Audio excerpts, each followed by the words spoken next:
Well, it's the Ravens and the Titans. It's going to be a great game. Reminds me of the great games when we were both back in the old AFC Central. Had some great battles then, and this is going to be another one.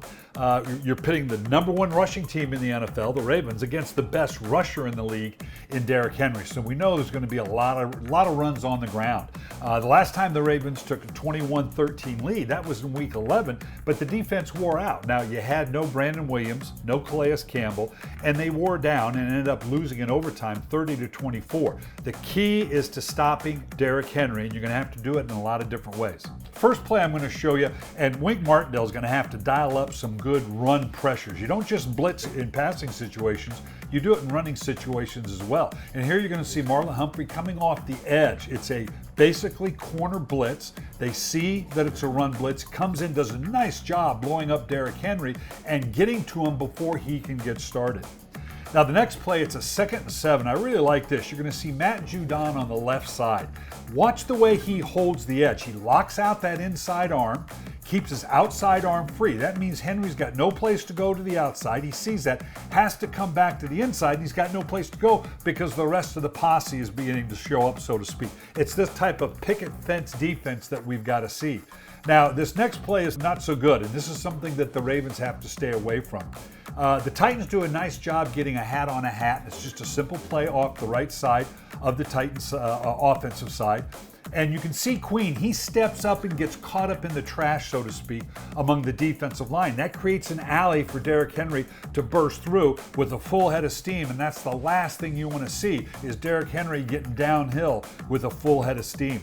Now, the key for the Ravens offense is pretty straightforward. They've got to run the ball well. Last game in Week 11, it was only 129 yards. Now, I say only 129 yards. Those are pedestrian numbers for the Ravens. They're going to need a little bit more. And particularly, and a guy that might be able to help deliver it is J.K. Dobbins. He did a nice job in Week 11. Here's one I want to show you, one run in particular. It's very straightforward. It's just straight lead play. It wasn't the counters, the pulling of the guards or the tackles. Ricard leads up. He fills into the right side, but he sees the defense overflow. So he takes that good hard step, and then with the patented speed that we're used to seeing out of Dobbins now, he explodes back to the left side for a good, solid game. Now, the Ravens offense also is going to need some explosive plays. Got to run the ball well. They've got to get more big plays down the field. Like we saw, look at this one again with Mark Andrews, who was an excellent job after a play fake. They send Marquise Brown down the middle of the field. That pulls out coverage. Andrews runs a corner, and I want you to watch the way Lamar throws him open for the touchdown. Brings it a little bit in behind him, ends up in the end zone and being a touchdown. They're going to need a lot more of those. The red zone efficiency in Week 11 was a problem. Lamar was only 1 of 4 last time they played. The Titans defense now is vulnerable there. They're 28th in the league overall. They're 29th against the pass. Lamar's going to have to take advantage of that. But by the same token, you got to watch out for the Titans' big plays.